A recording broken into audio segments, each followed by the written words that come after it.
And there we go, first fish of the day. We're on the River Wye, just in the middle of the city of Hereford today, looking at tackling barbel on big flooded rivers. As you can see, although the weather today looks gorgeous on camera, the river's actually got 2.5 metres of extra winter water on. And we're looking at how to target these big river fish in flooded conditions. Now, it's taken a little bit of time to catch this fish, but that's not unusual when you're faced with big flood water conditions. And as the video goes on, we'll look at the tactics, the kit and the bait needed to target these beautiful big River Wye barbel. There we are, first one of the day.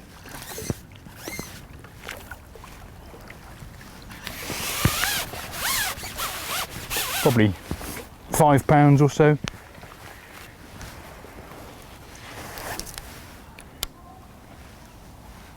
A gorgeous fish. Now let's lift it back and have a look at the bait we're using.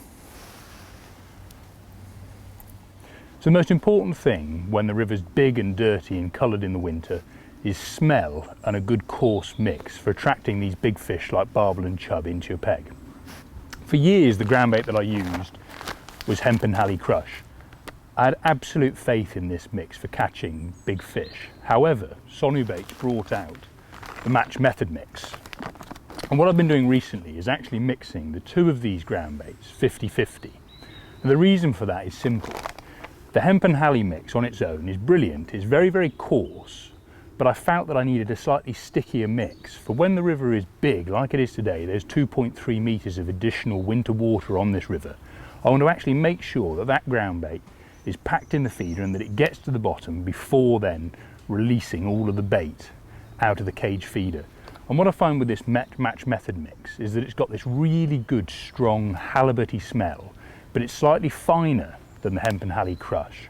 And mixed together, it just makes this lovely sticky mix that when combined in a feeder gets down to the bottom before then releasing all of the bait and drawing those big fish into your peg.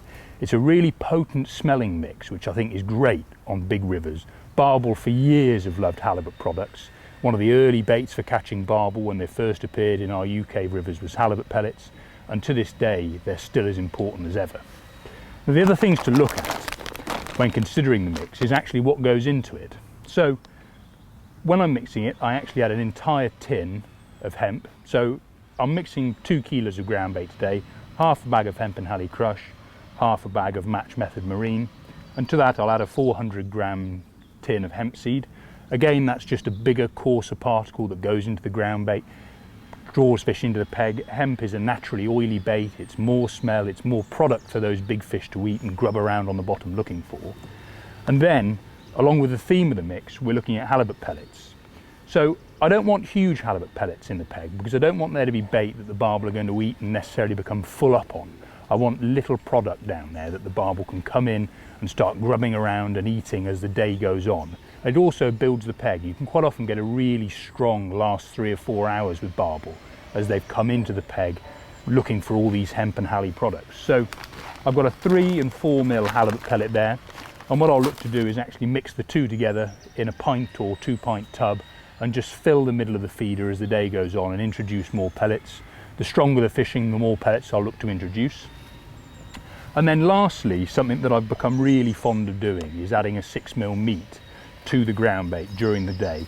What I find with meat is that in its nature it's a very light bait, and what you'll find is it'll float downstream and actually help to draw fish from lower down the peg and even anglers downstream of you up into your peg and produce a stronger finish to your day. And lastly, hook baits. So it's a largely halibut based range that we're using today to catch these barbel. So the hook baits are an 8 mil halibut pellet and a 12 mil halibut pellet.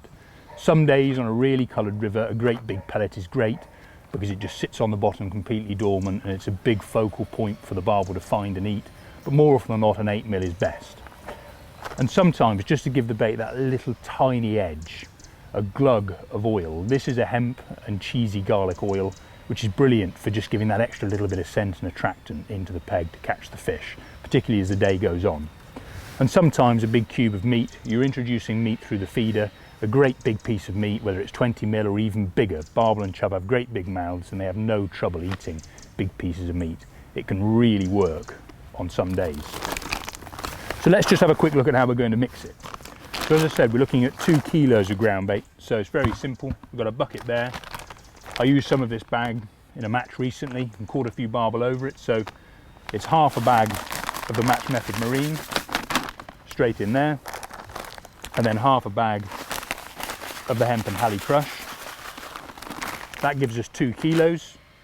You can actually see there the Hemp and Halley Crush. It's very, very coarse, and it's got this lovely halibutty smell that when mixed with that Match Method Marine will just give it that extra bit of attractant. I've got around about a pint of water there, so I'll put half a pint in to start with and just turn that over. What you have to remember is you're adding hemp to this, and hemp is already a wet product, so you don't want the ground bait to be over wet. Just turn it over. You can see there it's a lovely dark colour. It's not black, but it's a sort of dark brown, and you can see all these lovely little halibut products through it and bits of flake hemp that these barbel and chub absolutely love. And then we open the tin of hemp along with all that oily hempy juice and just pour that straight in, and again turn it over, and that's just increased the feed content of the ground bait. You have to remember that on big rivers you need a large volume of bait to hold these fish. In the current, if there's not a volume of bait there, they're simply going to move out of the peg and find bait elsewhere. So introducing large quantities of bait is key. Now I'll leave that ground bait for about 10 minutes and revisit it, and more often than not it'll need about another half pint of water, and then it'll be absolutely perfect to use. Now let's see if we can catch a few fish with it. Here we are, second fish of the day. Feels like a good barbel. It's really important when the river's flooded like this to make sure that you take control of the fish. What you have to remember is there's a big volume of water pushing through this river. Having the right kit on is so important to ensure that you're actually able to take the fight to the fish. See, the rod I've got today is 14 foot. It's got a 4-ounce tip in it. I've got a 12-pound main line, and then this is going down to an 0.21 hook length and a heavy forge size 10 hook. So everything about this is with beating the fish in mind. If you allowed the fish to take control of the fight out in the river, what you'd end up with is a situation where the fish actually goes downstream and then kites up the bank all along the inside of here. Because of the conditions, you can see the trees to my left and my right are right out in the water, and that means that all the debris that's on the inside is there, and the barbel could snag you at any point. There's a fish there of 5 or 6 pounds in the net very quickly, all because we've got good strong balanced tackle on. It's a beautiful Wye barbel, immaculate condition, neatly hooked, and coming into that halibut pellet mix that we're putting in with a little bit of meat through the feeder, plenty of feed, and hopefully we'll catch plenty more as the day goes on.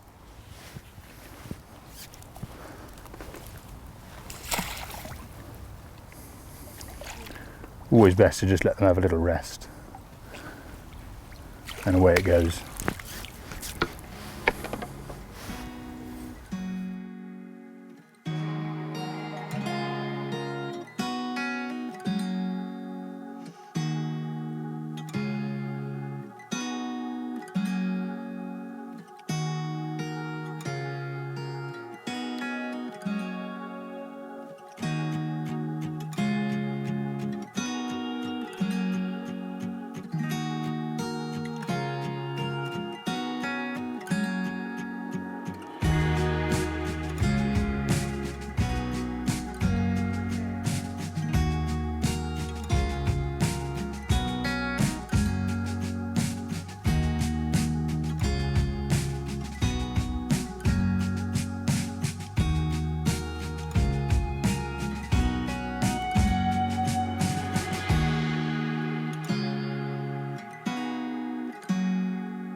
Now let's talk a little bit about the peg.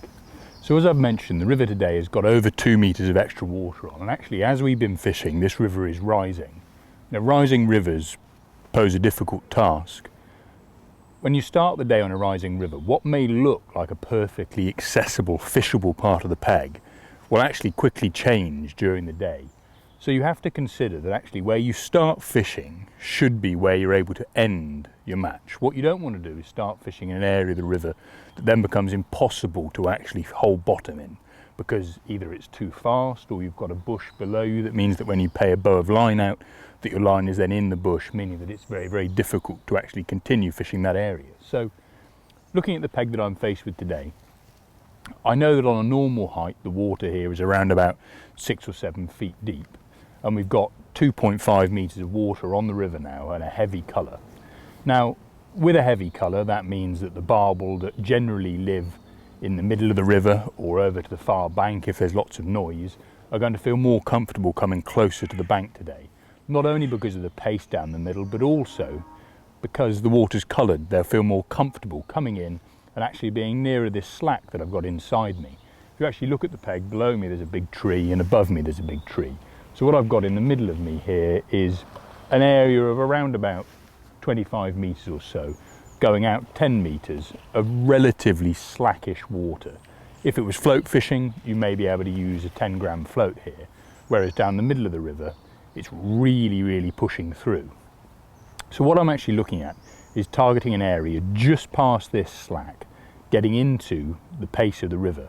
What that allows me to do is alternate between just dropping into the slack, say a metre, or going into the pace a metre. Some days you'll find that the barbel are actually sat in the slack offered by these trees, whereas other days they're happier just being into the pace. The next thing to consider is that on a river like this, you need to cast regularly. If you think that the volume of water that's pushing through this river now, all of the bait that I'm introducing, even with a biggish feeder, some of it may hold on the bottom, but the majority of it is getting washed out of the peg very quickly.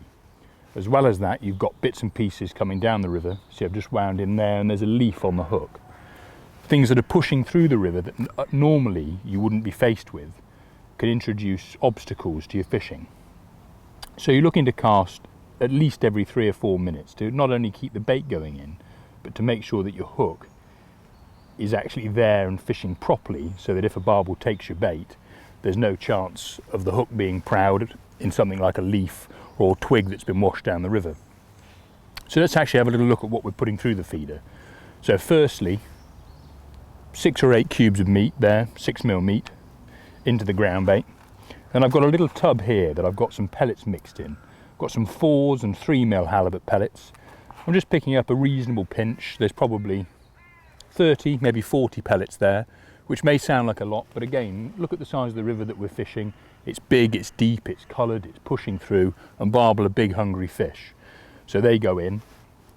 And all I'm doing is filling the feeder to about a half depth. See, there's a large feeder there. That's 4.5 ounces that I've got on there. 3 ounce feeder with 1.5 ounces dead cow strap-on weight.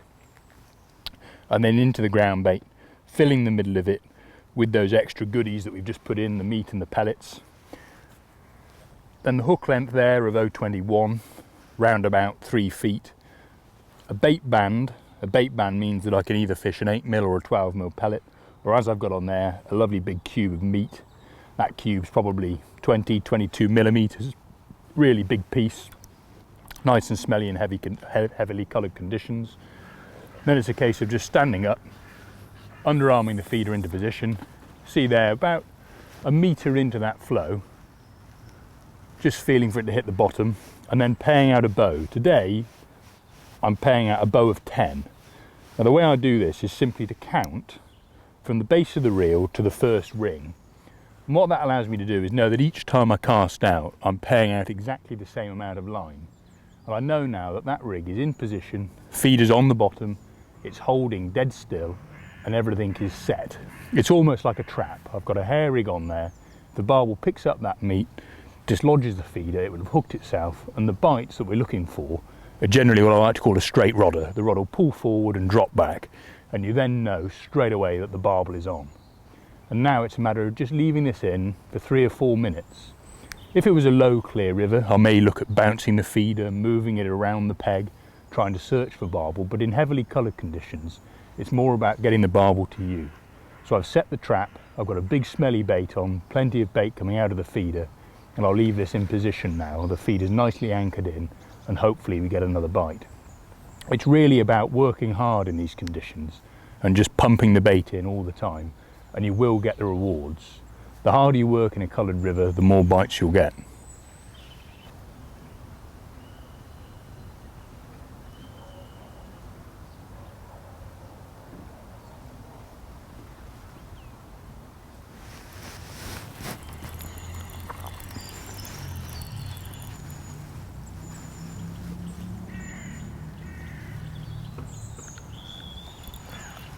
And there we have it, another barbel. Well, it just goes to show that even in the most challenging of conditions, in big flooded rivers, given the right approach, a good array of baits, a positive tackle, you really can still get the rewards. It took a little bit of time to get the first bite today, over an hour, but this is the third barbel in probably 5 casts, and it just shows that once they find that bait, they really are there for the taking. Look at this, glorious small Wye barbel. Not many rivers in the country you catch barbel of this size. It's quite often only when they get to 5 and 6 pound that you start to catch them. Really is a good sign for the future that these small barbel are around and feeding. I mean, that is absolutely fin perfect. Probably £1.5 pound or £2 of very feisty Wye barbel. He almost doesn't know the fight's up. Glorious. Well, I hope you've picked up a few tips and tricks, and I hope to see you on the bank soon, ideally on a flooded river, and we can catch some big barbel. Cheers.